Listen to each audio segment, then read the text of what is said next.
Welcome everyone to our session on living well with incurable cancer.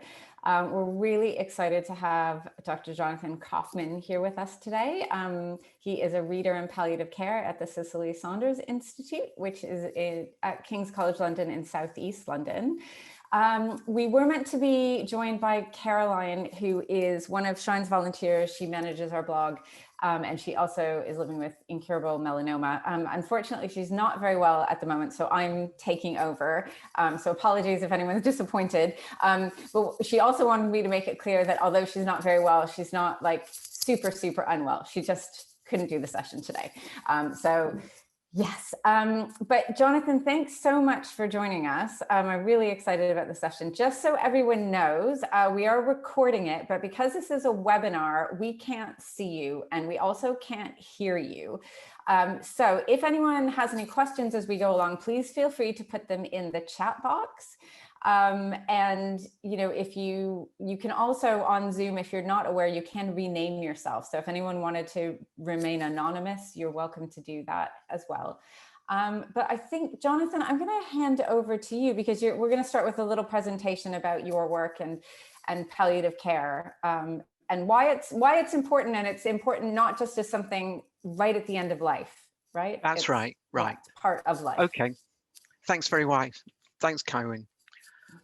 So I just really wanted to give you a very brief introduction to who I am. I'm Jonathan. I'm a reader in palliative care at the Cicely Saunders Institute.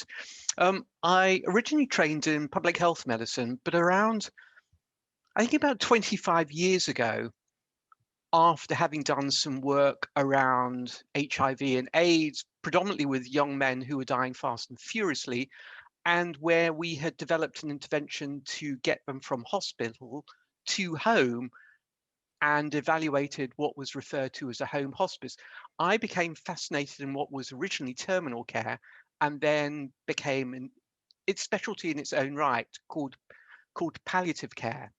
I was just really fascinated in the biggest public health issue that no one ever spoke about, given that death has 100% prevalence, which always worries people.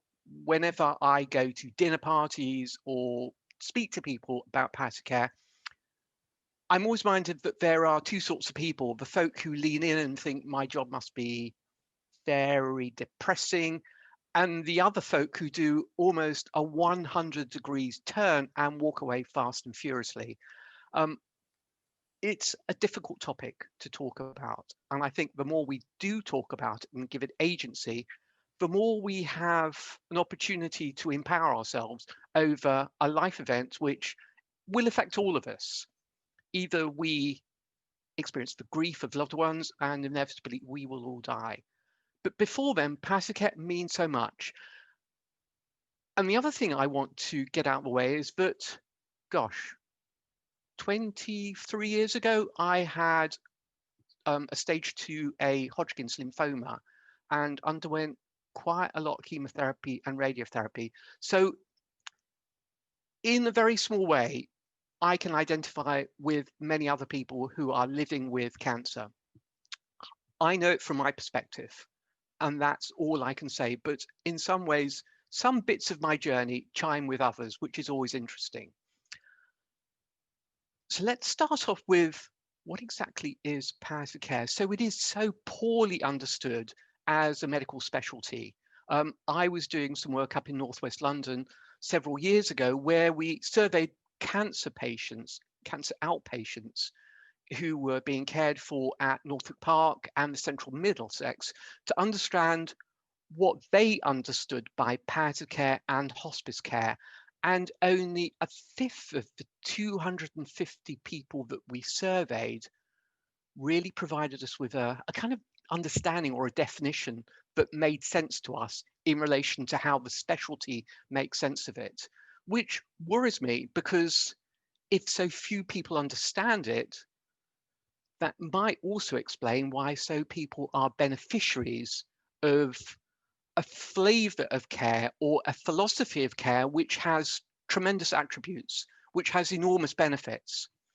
The World Health Organization defined palliative care as an approach which improves the quality of life of people and their families facing the problems associated with life-limiting conditions through the prevention, which is important, and the relief of suffering by means of early identification, and something which is always very important to me, the impeccable assessment, which means asking and probing, and so importantly, listening to what people say and what their families say. And clinicians are really bad at listening. And then treating pain and other problems, whatever those physical problems are, whether it's fatigue, nausea, vomiting, whatever, as well as psychological issues and spiritual and existential issues. And that chimes very much with Dame Dr. Cicely Saunders, one of the first proponents of palliative care, when she devised what we now refer to as total pain, i.e. pain which is not just sitting within neural frameworks, but also the pain which is sometimes the very essence of what we're experiencing. I think it's really important to bear in mind that this is a specialty that is not overly loaded with diagnostic procedures and tests. We try and get rid of all that stuff and rather focus on what the patient or the person consider to be the main problems that trouble them at that point in time, and to sift through them in order to work out what is most imperative to sort out now, to make that hour or that day or that week easier to live with. So, as I said, it's a specialty that focuses largely on relieving pain and other distressing symptoms. I think very importantly, it regards death as a normal process. And very importantly, it is neither about hastening death or prolonging death. And I will get back to that, and perhaps some of you might pick up on that. It integrates psychological and spiritual aspects of patient care because we know very clearly that potentially physical symptoms may amplify psychological or existential concerns. It's very complicated in relation to how these things are disentangled, and it's the purpose of palliative care to try and unravel what are the central concerns for the individual and find solutions to them. It incorporates the family as part of the unit of care. So they are not done and dusted with, they are very much integrated into patient-centered and family-centered care. And it typically operates under the umbrella of a team approach. And I'll get to that in a few slides' time. And coming from public health, I'm very much of the mind that this is about health gain. So I always refer to palliative care as adding life to years for those individuals living with a potentially life-limiting condition, for example, cancer, multiple sclerosis, motor neuron disease, chronic obstructive pulmonary disease, and increasingly these days, aging and dementia. 1 in 3 of us are likely to have dementia in our lifetimes. So this is about a glass half full rather than a glass half empty.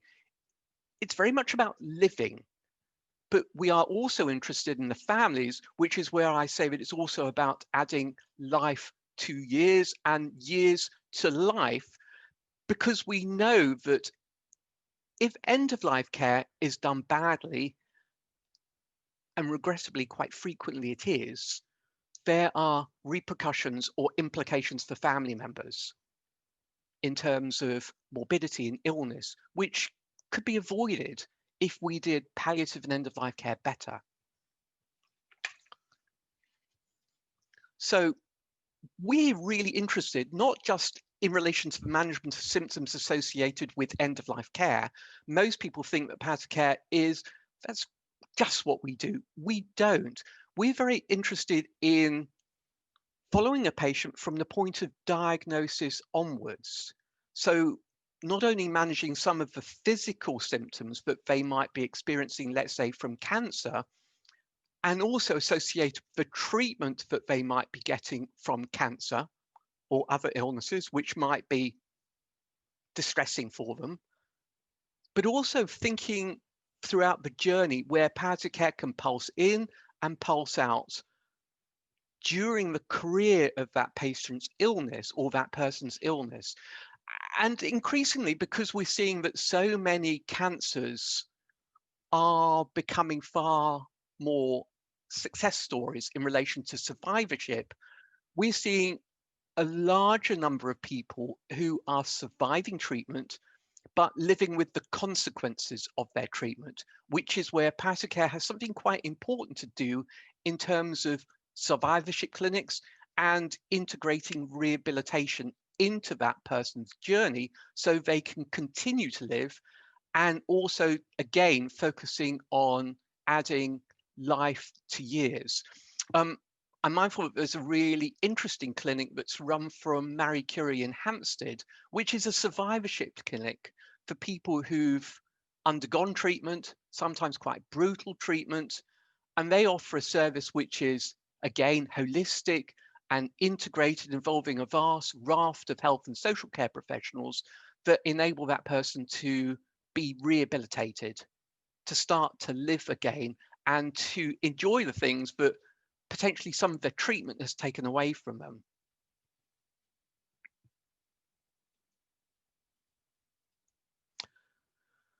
So when do we get involved in a person's care?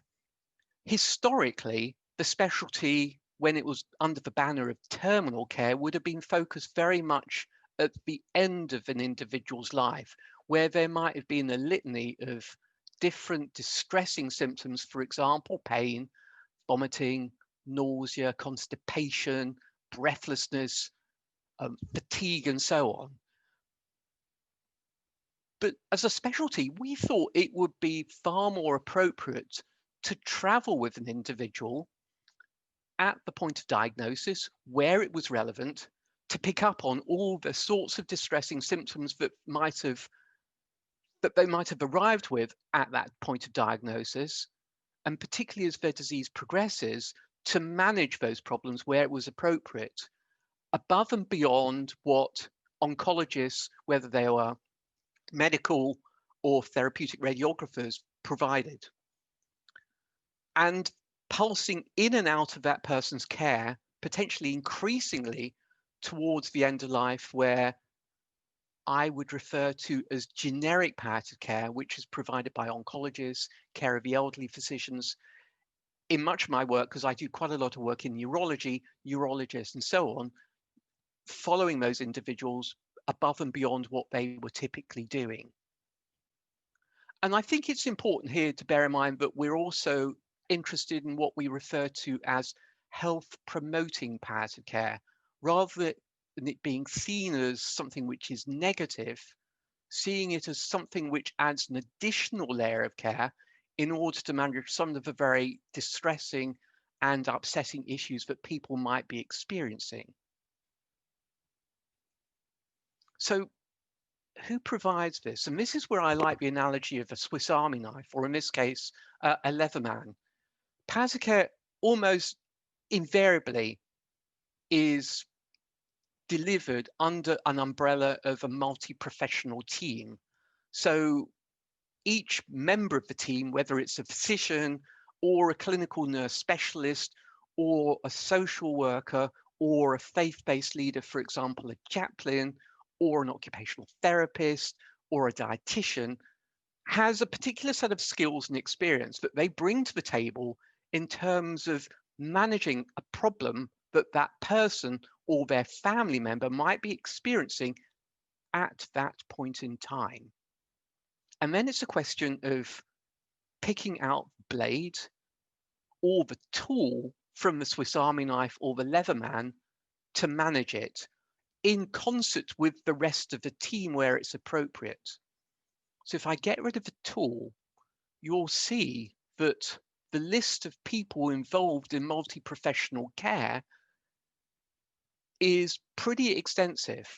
It's not only physicians and nurses, it's also healthcare assistants, it's social workers, dietitians, particularly where people's nutritional aspects of their illness has been quite serious.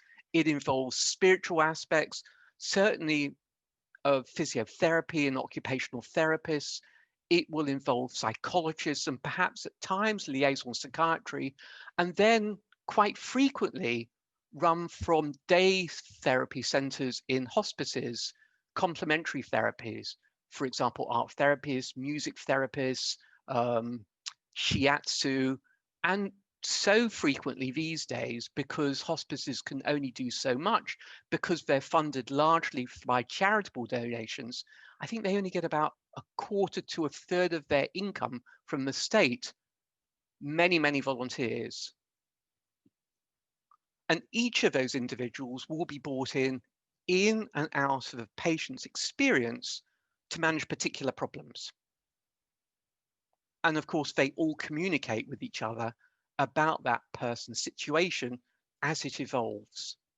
So that person doesn't have to keep telling the next person their history or what's happening in their life, which can be torturously boring.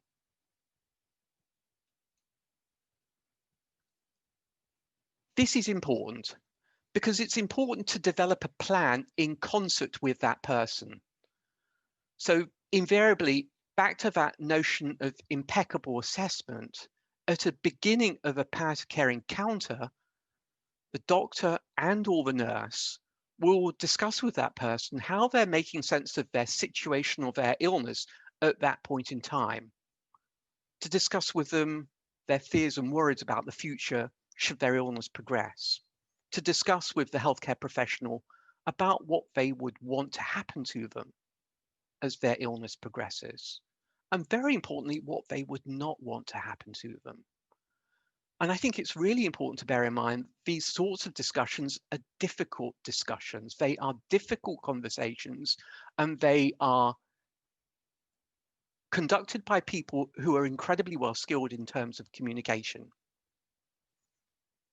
And because they're difficult, it sometimes means that they don't necessarily always have to take place at that single meeting. These are discussions which can unroll over a period of time because we're quite fickle with the way that we think about the world. So what we think today may be rather different to what we think tomorrow. So rather than talking to the patient or that person and developing a plan or thinking about goals of care, which are cut in stone, these are discussions which can be rehearsed again and again and again at that person's pace. But typically, goals of care will be considered. The physician or the nurse will pick through what are the most important issues that are bothering that individual at that point in time, that stop them doing things that they really enjoy doing, that stop them from living and enjoying life to the full. It will also focus on what's going on in people's heads, because what happens in people's heads at 3 o'clock in the morning can be incredibly distressing.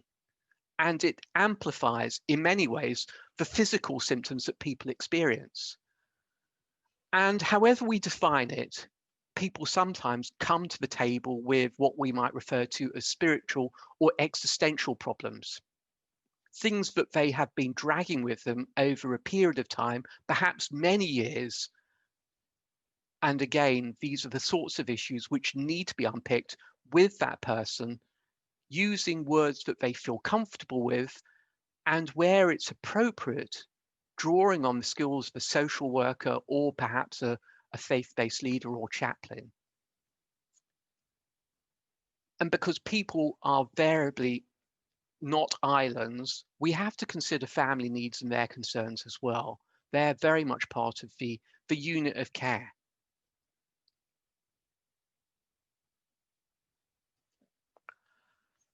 So once people have met with a healthcare professional, the interdisciplinary team meet, they talk about that person, they prioritize what's going to happen in relation to that individual's care. They talk about what's going to be done, and with that patient, very importantly, what will not be removed, because people get very worried that if they're in receipt of palliative care, they're no longer eligible to receive what we might refer to as curative care.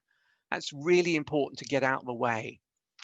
And where people want to, and where they prefer to, healthcare professionals working in palliative care might also sometimes consider talking about advanced care planning with people, thinking about the sorts of decisions that they might want to make when they might not be able to make them for themselves. This is thinking of people's values and their preferences, and in some instances, thinking about ceilings of care, particularly where that might be appropriate. And again, advanced care plans, I don't think, are single point of entry decisions. These are plans which are revisited multiple times with healthcare professionals in order to update them, because our preferences and values might change during the career of one's illness. So just to give you an example where we've researched palliative care, and I always hardline to a particular study that took place by Jonathan Kaufman and colleagues at Massachusetts General Hospital. And this is one of the most elegant clinical trials to work out what palliative care was doing. And this was a group of patients with small cell lung cancer. And the first group of individuals got standard care. They were receiving chemotherapy or a series of different chemotherapies. And the second group got standard care, but they got this additional layer of care called PAS care, where they were exposed to health professionals who talked to them about their values and their preferences and their understanding about their situation at that point in time. And then, very importantly, what they wouldn't want to happen to them, or what they would want to happen to them should their illness progress. And the interesting bit was that the group who got PAS care experienced fewer distressing physical symptoms. They had fewer hospitalizations. No one wants to be in hospital, all things being considered. They had much less aggressive care. So quite a number of them didn't pursue third or fourth line chemotherapy that was associated with lots of horrible side effects and had very little positive value to them. Quite a number of these individuals who said they wanted to die at home did die at home. Overarchingly, there was a very strong suggestion that they had improved quality of life. And the kicker was that on average, they lived 25% longer than the group who got standard care. Now, this is really interesting, firstly, in relation to the third and fourth line chemotherapy, which robbed, we believe, the group who were receiving standard care of their energy to just carry on. And the group who received palliative care were able to live 25% longer and to enjoy their life much more for longer. Now, this is just one example for a particular cancer. And what we haven't yet been able to do is necessarily replicate it in all cancers and across all life-limiting conditions, be it multiple sclerosis, motor neuron disease, chronic obstructive pulmonary disease, and so on. We still have a great deal more research to do in order to work out how we can deliver what is essentially quite a complex intervention to very complex people, because we are all inherently complex. So I hope that what we can do now is, well, this will be a conversation starter where we can talk together about what palliative care has to offer people living with incurable cancer, and to dispel some of the myths associated with it, that it is only about caring for people who are at the end of life rather than people who are living with cancer, and that it is not just about death, it is very much about living. Karen, shall we open up discussion? Yeah, thank you, Jonathan. It's really interesting to hear you speak. And I hope that if you've joined us, I think palliative care often sounds really scary. And it's particularly because people think that's what you get offered right at the very end of life. But actually, like you said, the people that can do best with that kind of treatment, care and support, pain relief, all that kind of stuff might actually live longer. And live better. And that's really important. So yeah, thank you for that. If anyone does have any questions, please do put them in the chat. I have a couple of questions I wanted to kick off with, because one of the things that you began talking about was, that talking about death in and of itself can be really awkward. People don't like to talk about death. I guess particularly in sort of Anglo-Saxon culture, it's not what we do. So do you have any thoughts on how, I guess for ourselves, we can be more comfortable talking about death, but also how can we talk to our friends and family about death if they're not comfortable with it? I mean, I've been so embedded in the specialty of palliative care that I take it almost for granted. But it wasn't that long ago that people died. We would experience the death of a loved one up close and personal. Relatives would die at home. And I'm thinking possibly 3 or 4 generations ago. And death was immediate. We could see it. Whereas these days, it has been sanitized and it has been robbed from the public narrative in so many ways. Historically, most people would die at home. Whereas these days, I think only a fifth to a quarter of people die at home, whereas most people will die in hospital settings. And that's troubling because it is potentially over medicalized rather than being seen as a natural experience that we are all going to go through, despite the best efforts of brilliant clinicians and research scientists. We have failed to eradicate mortality, which remains firmly fixed at 100%. And yet we don't talk about it. Yeah. And that really confuses me and it troubles me, because it means that by not talking about it, we don't potentially benefit from end-of-life care, and so importantly, making plans for when we can't make plans. We make plans for so many things. Mothers make plans about giving birth, which is really common, and yet we don't make a plan for one of life's most unfixables, which is death itself. Yeah, and like you said, it will happen to us all. So It will it's happen to us actually really all. interesting that that should be, And it's quite surprising how few of us actually make a will. Yeah. Yeah, definitely. But that said, I think it's important that we do, and increasingly there's an alliance called, I'm having a moment here. But there are death cafes springing up all over the place where people are beginning to talk about death. Yeah. And with that, palliative care as well. Would you recommend death cafes as a place to go to speak about these issues? I mean, I think people need to be careful before they expose themselves to it. There are some really good books. One book which I strongly recommend is by a chap called Atul Gawande, called Being Mortal, which is just a really excellent read. It's a really accessible read on the very spirit of aging and palliative care.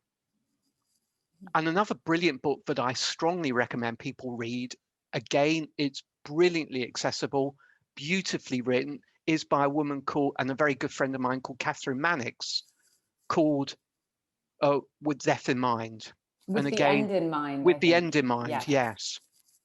And again, she talks about the narrative of palliative care, living with life-limiting conditions and death, and normalizes them. And that means that we can regain control over these life events rather than it being the domain of medicine, which they are not. Mhm. We've got some questions coming Yeah, in, actually, that's Jonathan. good. So I feel like there's going to be a stampede of people trying to get palliative care actually after this. But somebody's asked, can you self-refer for palliative care if you're on long-term treatment and you're currently well? Or how do we get access to palliative care? Well, you can go to your general practitioner who you can talk to and ask for referral. Okay.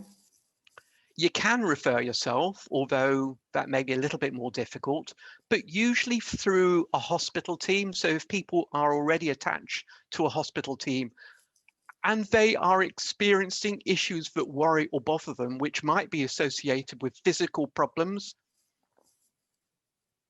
associated with side effects from treatment, something that I forgot to mention right at the very beginning is I live with the late effects of the treatment that I experienced. I was given a load of vincristine and now have peripheral neuropathy, which is really irritating. And it was one of my colleagues who said, well, why don't you come and talk to us about it? We know everything there is to know about complex pain, and we will be able to talk you through what you should be talking to your general practitioner about. That was really helpful. So yeah, you can self-refer, but typically people will be referred by a hospital team or their general practitioner.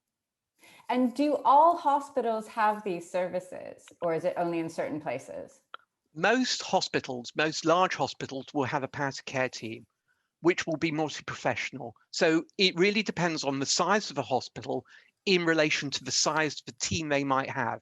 But typically, all district general hospitals, all teaching hospitals will have a palliative care team that will comprise a couple of consultants, several clinical nurse specialists, perhaps a social worker and a physio. And depending on how rich that team is in terms of the demand and their ability to put together good business cases, the team will be more sophisticated and will have more members. Great. Now, also bear in mind that hospices offer palliative care, not just within the four walls for people lying prone in beds at the end of life. They offer daycare services where people come in and out, receive a whole range of different services from hairdressing to community support to music groups to art therapy or music therapy, and also have their complex problems met and addressed by physicians and nurses. And hospices also work in the community, in people's homes. Yeah, absolutely. And I know for myself, when I finished treatment, I was referred to that Mary Curie hospice in Hampstead that you're talking about. And I was amazed that they had a gym. And I had, spent so long in bed, and all of a sudden I was able to go to the gym and try to build up some of my muscles again. And there were other people there who were doing the same thing, and all at various different stages of disease, but still trying to stay strong so they could keep fit.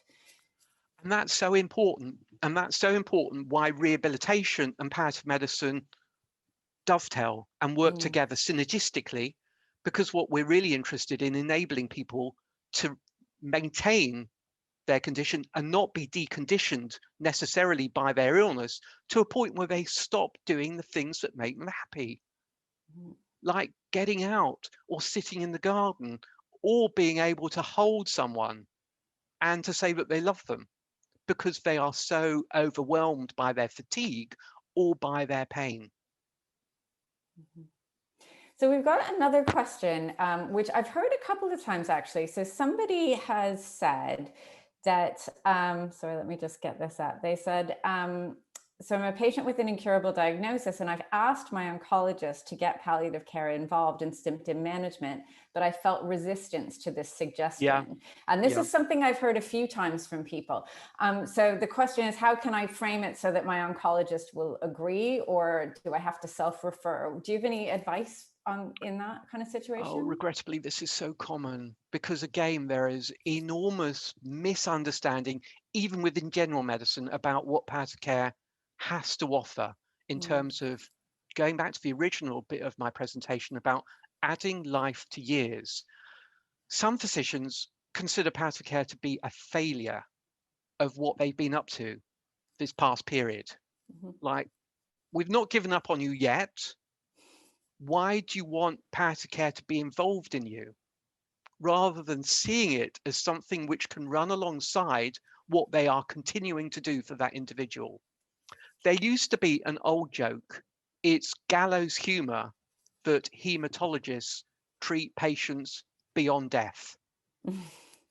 And they'll continue to treat and treat and treat and treat and treat, won't involve palliative care because there's always something at the back of the drawer that they can give that person.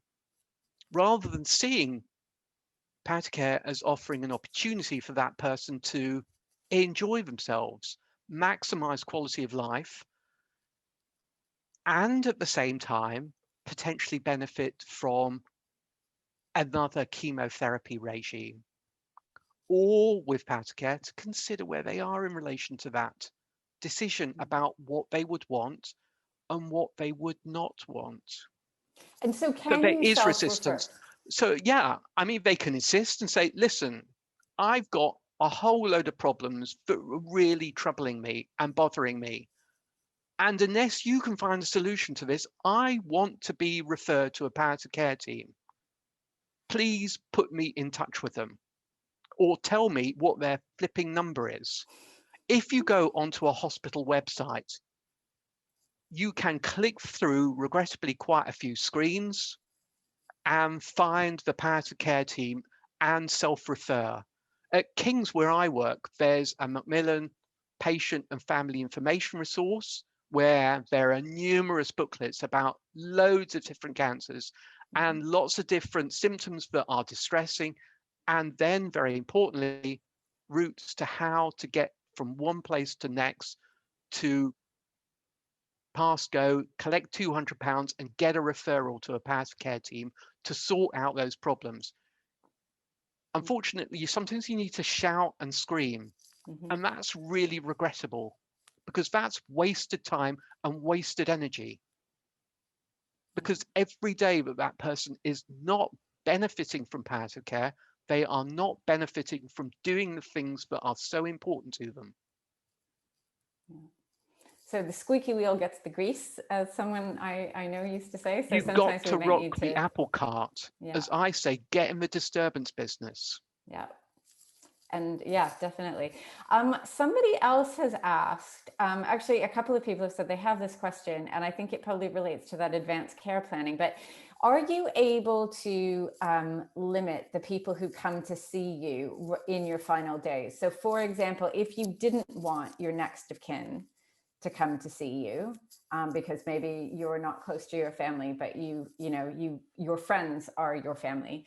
Is there a way that you can make sure that that happens? Well,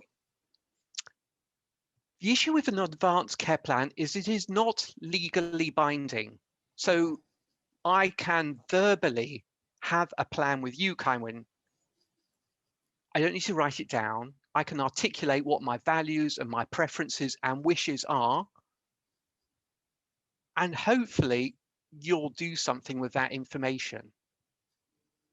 The legal aspects of an advanced care plan are DNA CPRs, not wanting to receive life-sustaining treatment, for example, if I get a chest infection, saying no to antibiotics. But within an advanced care plan, you can state, I understand my family to be, and family is quite a fluid, amorphous concept, my friends, members of my community. I don't particularly want to see X because they make me upset and distressed. So you could factor that in. And that's a document which will be incorporated into that person's clinical notes. And the issue then is how that is actually operationalized or acted upon.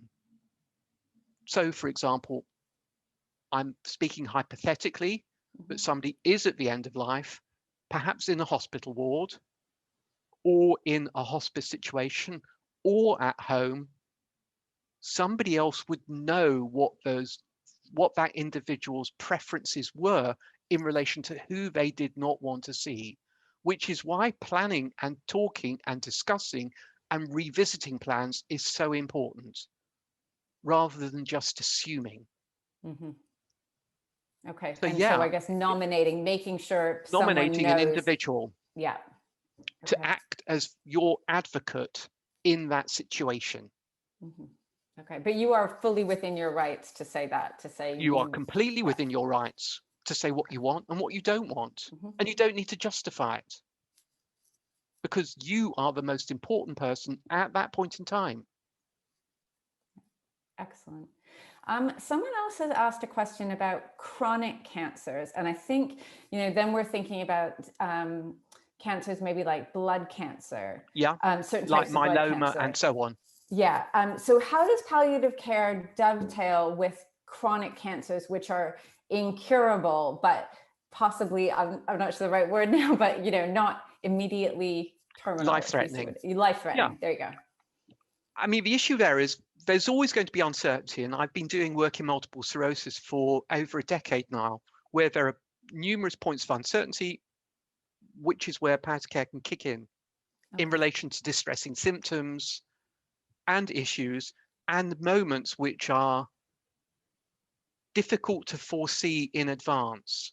Now, if somebody is living with an incurable cancer, which is chronic, they're receiving active treatment for it, but they're experiencing difficulties associated with symptoms or the side effects from the treatment they're receiving, they need to talk to their clinician about it rather than putting up and shutting up.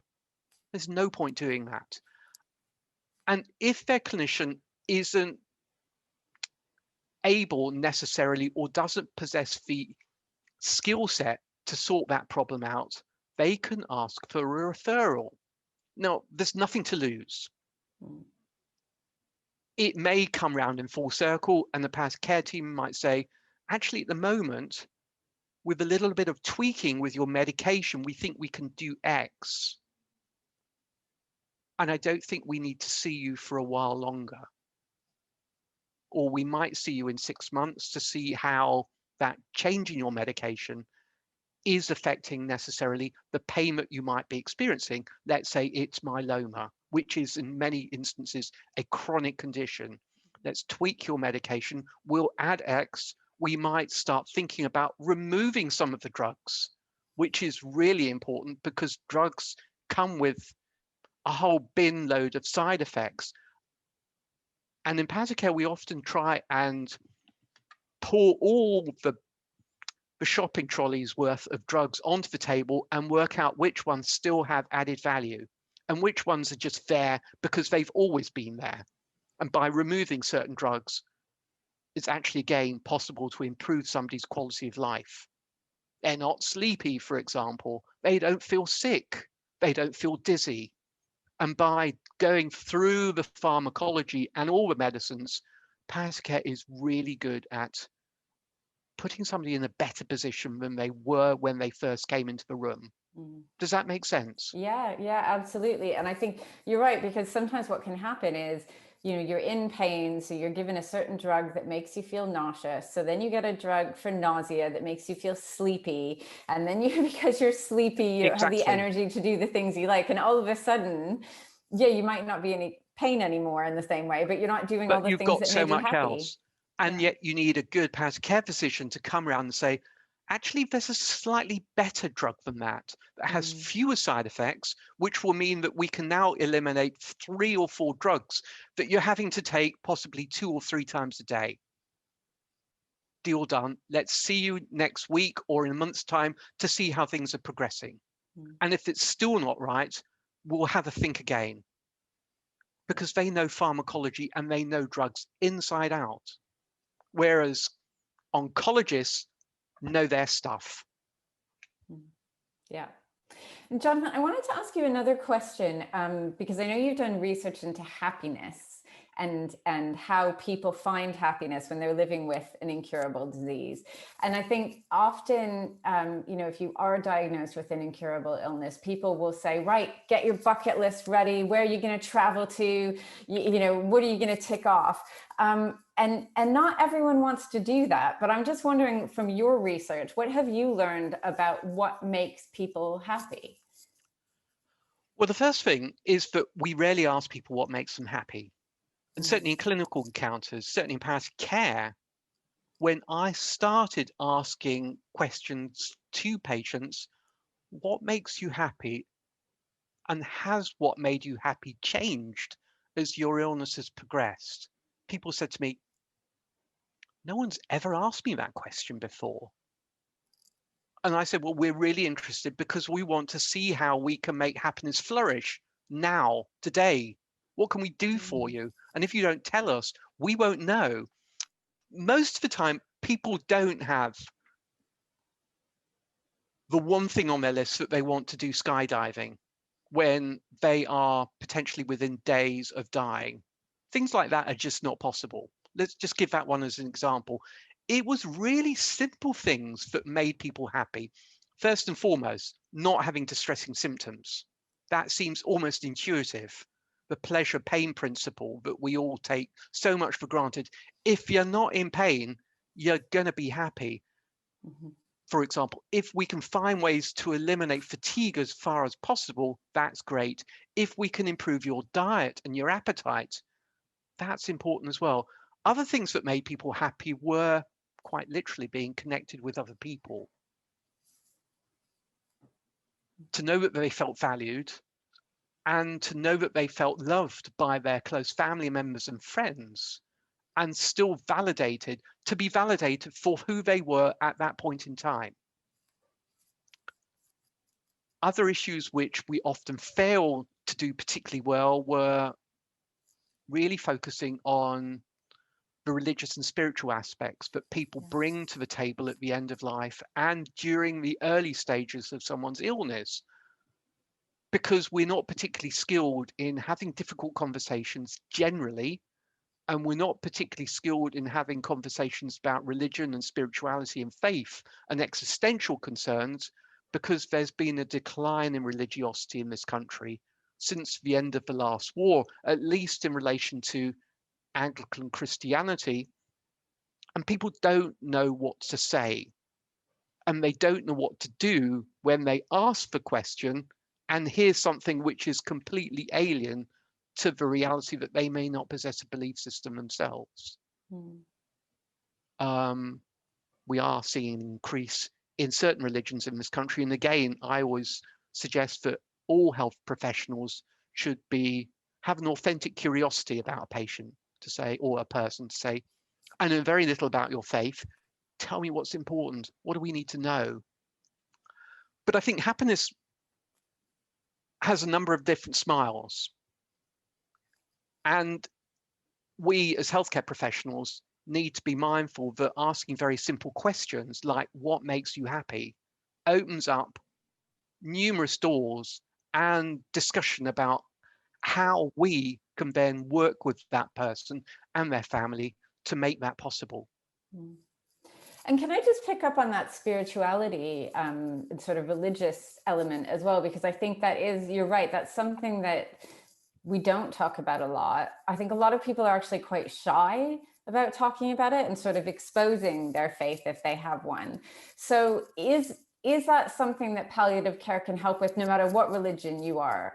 Like, can you ask to see a chaplain of different religions? Are they kind of available, or are you better off looking for someone in your community? You can ask to see a chaplain if you're in receipt of hospital care anyway. That is a given.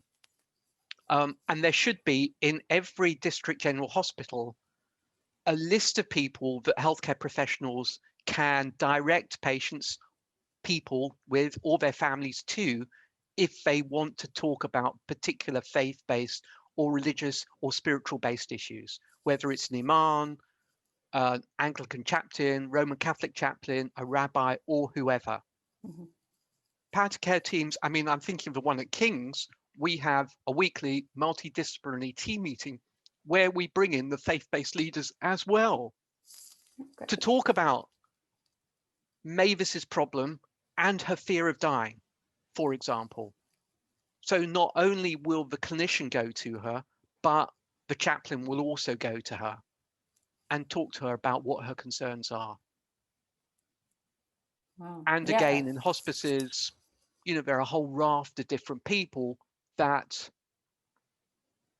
people living with life-limiting conditions and their families can avail themselves of. Because healthcare professionals can't pretend to know how to do everything. But going back to that Swiss Army knife analogy, there's a blade there with an individual who possesses skills, experience, knowledge about doing X, which, let's call it the God, spirituality, faith-based bit, the deity bit. They know how to do this stuff. They know how to have discussions with people at really critical moments in their life. And they then may be able to communicate back to the palliative care team why a particular patient from a particular cultural group doesn't want pain management, for example, because they believe that their pain is a test of their religious faith, something that I've experienced, or a divine punishment, for example. Yeah, so I guess, but it kind of, I guess, links back to what you were talking about too, about sort of what brings you happiness, what brings you comfort, because a lot of people will find a great deal of comfort in faith and issues of spirituality. And so it's recognizing that that's important too. It's not just about your treatment, it's that whole person care that you were talking about. And it's about the living bit, because that's the thing that might give people meaning. Another book that I really recommend that people might want to read is a book by a Viennese psychiatrist called Man's Search for Meaning, called by Viktor Frankl. It's a brilliant book. But first, Catherine Mannix and also Atul Gawande. I'll put those, I'll put them in, if anyone's on, when you guys leave, if you go back onto the Shine Connect portal, They I are will just put links go-to to these books. reads. Yeah. They are really valuable. Good. So someone's asked, do chaplains include humanists? Possibly, but not necessarily. I think you've got me there. I'm Knew sorry, we'd stump I you don't pretend to eventually. know everything. I mean, it really depends on who might be available in that hospital, who's availed themselves, who has credentials that the hospital can see being pucker, rather than any person who might walk through the door but is aligning themselves to a particular belief system. Yeah. And I mean, I know for myself, I think I was the first person at the hospital that I was in for quite a long time to ask to see a Buddhist monk. And they found me a Buddhist monk. And why it not? was, but Why it not was indeed? really great for me because it gave me a chance to talk about things with someone who had no other interest apart from answering my questions, which was really helpful. And also just listening to that person talk on their terms at the speed that they want to be heard. And that's one of the problems of receiving hospital care, is that it's always very bish bash bosh. It's all very quick. The other thing about palliative care, it gives people time to talk. That thing called impeccable assessment can take a good hour, possibly 2 hours, to really work out the person's problem, how they got to be where they are, talking about their family tree, how those different members of the family relate to them, what's their relationship like, is it a bad relationship and they don't want anything to do with them? Who's important to them? Why are they important to them? What would they want in the future? What would they not want? So just one other, I've got a couple more questions. Somebody said during COVID, if you live alone and your prognosis becomes terminal, how would you balance the risk between catching COVID and dying alone? So I suppose that's about, where might you go? Do you die at home alone or do you die in the hospital and then risk catching COVID? Oh, that's an important question. All institutions, can you hear me? Mm-hmm. All institutions have got in place really strict regimens about how to protect patients and staff from COVID. So hospices have not shut down over this last period at all. They're as busy as they always were. So it all depends on what that person's preference is. and what they would like to happen. So some people would prefer to die at home. So that would be about making that known. And people will come in, of course. So regrettably, people have to adorn themselves with PPE, as they are in all healthcare situations these days. If somebody is in the final stages of their illness and they're going to die in hospital, and again, that's been happening over the last 8 months or so, the quality of the care will not be compromised. Palliative care has still operated during palliative care. This was one of the major concerns at King's, where I work, right at the very beginning of the pandemic, that there was a very real fear that palliative care had no value in relation to what was happening at that point in time, and that the team would be shut down and everyone within the team would be redeployed, let's say, to intensive care. I think almost without exception, teams up and down the country put down their feet and said, no, we have a job to do. We will continue doing our job, come what may. Because people will continue to demand our service and need it, irrespective of whether they've got COVID or not. Great. So And I the think same applies for people who want to die at home, should that be their preference.